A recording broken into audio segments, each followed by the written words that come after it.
हमारे राज्य के लिए बहुत बड़ा अवसर है। मैं आदरणीय प्रधानमंत्री श्री नरेंद्र मोदी जी का धन्यवाद करता हूं कि उन्होंने हमको ये मेज़बानी करने का अवसर मिला और अवसर उनके कारण से हमको मिला है। और इसमें 10,000 से भी ज़्यादा खिलाड़ी पूरे देश से देवभूमि उत्तराखंड आए हैं और उन सबका आतिथ्य करने का भी हमको अवसर मिल रहा है। एक अच्छा अनुभव है निश्चित रूप से हमारे खिलाड़ियों के लिए, आने वाले बच्चों के लिए ये बहुत प्रोत्साहन करने वाला होगा और उनको एक प्रेरणा देगा कि वो खेलों से जुड़ें और खेलों में आगे बढ़ें, राज्य का भी नाम रोशन करें, देश का भी नाम रोशन करें। आपने मेंशन किया 10,000 से भी ज़्यादा खिलाड़ी इन्वॉल्व हैं, तो इंफ्रास्ट्रक्चर के लेवल पे बहुत बड़े होते हैं ये गेम्स। कैसे तैयारी की आपने?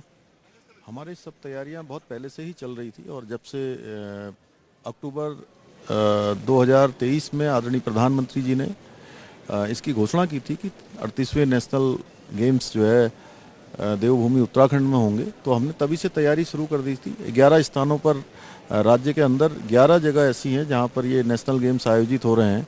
अलग अलग प्रतियोगिताएं अलग अलग स्थानों पर हो रही हैं। सभी जगह पर अच्छा स्ट्रक्चर बनाया गया है, इंफ्रास्ट्रक्चर बनाया गया है और अच्छी खेल सुविधाएं बनाई गई हैं, जो निश्चित रूप से आने वाले समय में हमारे सभी खिलाड़ियों के लिए काम आएंगी। उनके व्यक्तित्व का विकास करने में, उनको खेल का स्थान उपलब्ध कराने में और हर तरीके से उनकी अच्छी प्रैक्टिस होगी, जिससे कि आने वाले समय में वो एक अच्छे खिलाड़ी बनकर निकलेंगे यहाँ से। पर्यटन को भी बढ़ावा मिलता है जब बड़े गेम्स होते हैं, बड़ा टूर्नामेंट।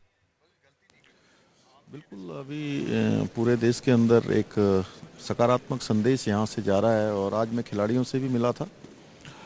मैंने उनकी भोजन व्यवस्था, आने जाने की व्यवस्था, रहने की व्यवस्था, सभी व्यवस्थाओं और प्रबंधों पर चर्चा भी की है, खिलाड़ियों से बात भी की है और सभी लोग अभी अच्छा महसूस कर रहे हैं। एक अच्छा अनुभव लेकर वो यहाँ से जाएंगे। ये एक बड़ा मंच इसलिए भी है कि संस्कृति उत्तराखंड की है, उसे प्रस्तुत किया जा सकता है इसके जरिए। निश्चित रूप से हमने इससे पहले हमारे यहाँ G20 हुआ था और G20 में भी एक अच्छा अनुभव जो विदेशों के डेलीगेट्स आए थे लेकर गए थे। इस बार हमारे खिलाड़ी देश भर के एक अच्छा अनुभव उत्तराखंड की संस्कृति से, उत्तराखंड का जो परिवेश है, यहाँ का रहन सहन है, यहाँ के लोगों की एक आतिथ्य करने की जो संस्कृति है, वो सब अच्छा अनुभव लेकर जाएंगे यहाँ से। जो ट्रेडिशनल गेम्स हैं भारत के, इन नेशनल गेम्स के जरिए उनको भी बढ़ावा दे रहे हैं आप?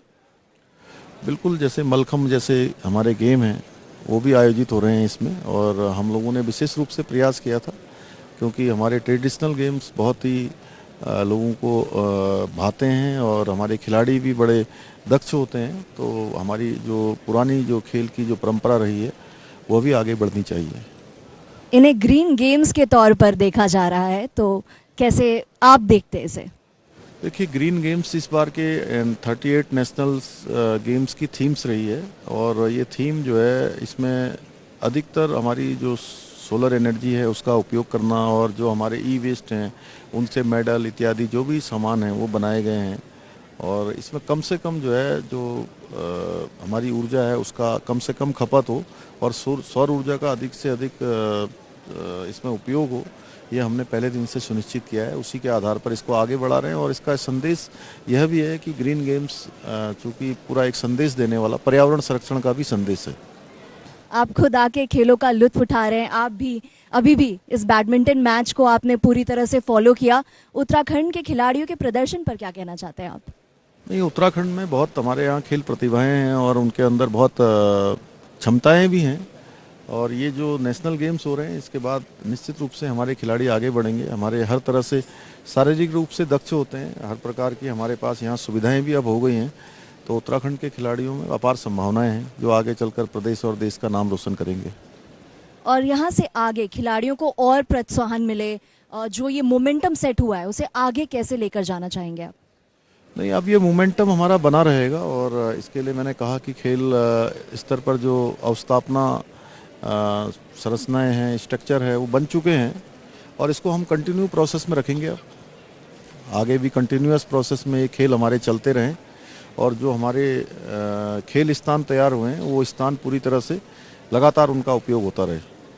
ये बहुत महत्वपूर्ण चीज़ होती है क्योंकि इतना बड़ा विस्तृत इंफ्रास्ट्रक्चर बन जाता है, उसे लगातार इस्तेमाल कैसे किया जाए, ये खेलों के बाद सवाल रहता है। उसके लिए हमने पहले से प्रिपरेशन की है और जब भी हम इतना स्ट्रक्चर बना रहे थे उसमें हमारी काफ़ी धनराशि भी खर्च हुई है तो इसीलिए बना रहे थे कि जो है आगे चलकर हमारे खिलाड़ियों के काम आए और सतत रूप से उसका उपयोग होता रहे। आपका मैसेज क्या रहेगा खिलाड़ियों को? अभी मिडवे है गेम्स का, तो अभी आगे के जो गेम्स है उनके लिए। अच्छा खेलें, खूब मन लगाकर खेलें। अब तो खेलों के क्षेत्र में चूंकि एक बड़ा करियर बनता है, शानदार भविष्य है उनका, सुनहरा भविष्य है, और मन लगाकर खेल प्रतिस्पर्धा की तरह जो है जीवन को भी लें और खेल में भी लें, तो निश्चित रूप से एक स्पोर्ट्समैन स्पिरिट सबके अंदर अगर डेवलप हो जाएगी तो खेलों के साथ साथ अन्य क्षेत्रों में भी काम आएगी। आपने अपना विजन हमारे साथ साझा किया, आपका बहुत बहुत धन्यवाद। जी, आपका बहुत बहुत धन्यवाद। नमस्कार।